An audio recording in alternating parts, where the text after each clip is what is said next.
खट्टा खाने वाली चुड़ैल।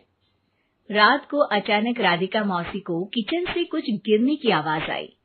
उन्होंने बाहर निकल के देखा तो किचन में उन्हें कोई सफेद साड़ी में दिखा। वो चीख पड़ी, हे भगवान, आलतू जलाल तू आई भला को टाल तू, आलतू जलाल तू आई भला को टाल तू। राधिका मौसी को चीखते सुनकर श्रवण बाहर आता है भागते हुए। अरे माँ, क्या हुआ? क्या देख लिया?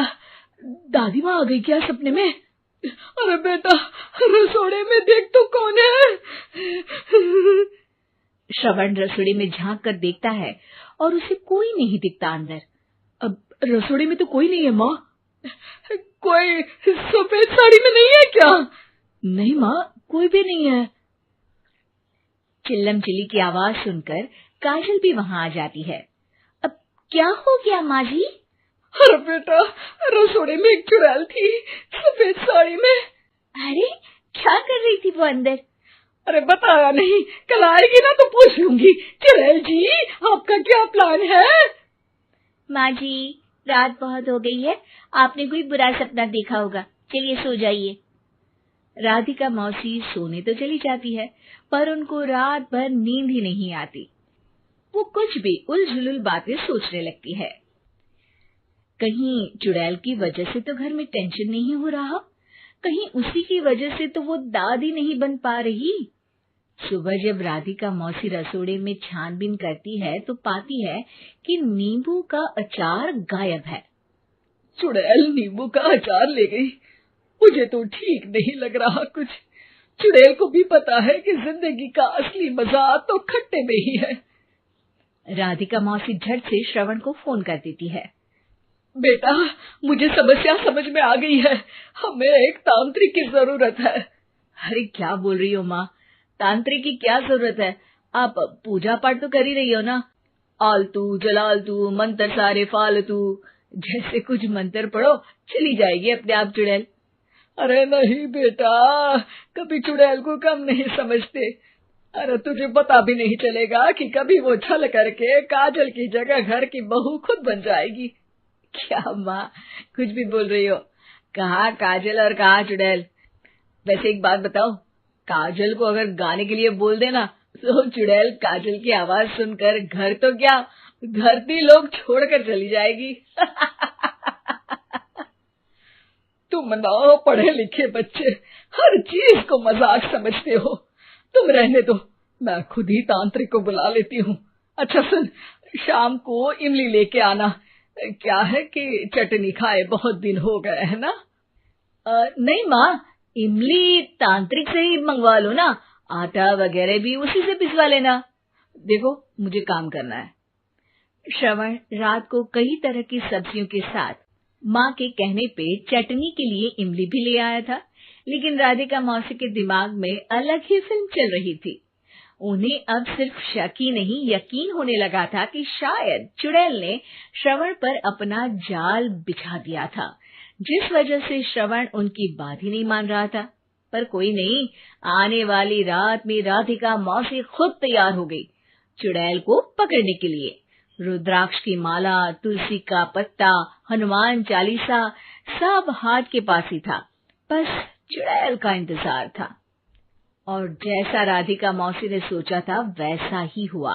वो चुड़ैल उस रात भी आई, पर वो राधिका मौसी से तेज निकली और राधिका मौसी के उससे पकड़ने के पहले ही वो भाग खड़ी हुई। जरूर बहू पे साया है उस चुड़ैल का, तभी तो श्रवण के कमरे में गई है। और अगली सुबह राधिका मौसी पिछली रात हुए हमले में किन चीजों का नुकसान हुआ उसका हिसाब लगा रही थी। उनके खेमे से एक आम के अचार की शीशी भी गायब हो चुकी थी, और वो इमली भी जो कल श्रवण लेकर आया था। राधिका मौसी इस बारे में सोच ही रही थी कि श्रवण जल्दी से रसोड़े में आकर दवाइयों की पोटली ढूंढने लगता है। अरे बेटा, क्या हो गया? अब माँ, वो काजल की तबीयत खराब है, बहुत घबराहट हो रही है उसे। हे भगवान, मैंने पहले ही कहा था कि तांत्रिक को बुला लेते हैं, पर नहीं, अब देखो उस चुड़ैल ने काजल को अपने वश में करना शुरू भी कर दिया है। हालांकि श्रवण भूतों में विश्वास नहीं करता था, पर अब वो भी डर जाता है। और राजी हो जाता है एक तांत्रिक को बुलाने के लिए। कुछ ही घंटों में तांत्रिक आ जाते हैं और राधिका मौसी तांत्रिक जी को सब बता देती है। घोर संकट, घनघोर संकट, चुड़ैल को मारू जोर चाकट, ओम भट स्वाहा खटखा के आहा। अरे ये क्या मंत्र है? मेरे खुद के ओरिजिनल मंत्र है, कल रात को ही लिखे हैं, अच्छे लगे तो दाद चाहूंगा। एक और मंत्र सुनो। अर्ज किया है आब्राकडाब्रा, दिल्ली बम्बई आगरा, चंदा मामा सोवरले सुरन मामू जारा। ये मंत्र है? अरे कोई 40 वालीसा पढ़ो ना। वक्त कम है, 40 नहीं पड़ेंगे, 20-25 में काम चलाना पड़ेगा। अलग निरंजन जाके लंदन, मुफ्त का मंजान घिस मेरे नंदन। अरे जल्दी करो तांत्रिक जी, जल्दी करो। तांत्रिक अपने उल झलूल मंत्र पढ़ने लगता है। श्रवण को तांत्रिक पे शक होता है। वो अपने एक डॉक्टर दोस्त को कॉल कर देता है ताकि कोई अनहोनी हो तो इमरजेंसी में चीजें मैनेज हो जाए। तांत्रिक धुनी रमाता है, जिसकी वजह से कमरे में काफी धुआं हो जाता है और जिसकी वजह से बहू की घबराहट बढ़ जाती है। अब भागेगी चुड़ैल। हाँ। बहू खांसते हुए धुएं से बचने के लिए बाहर चली जाती है। अरे भाग रही है, भाग रही है।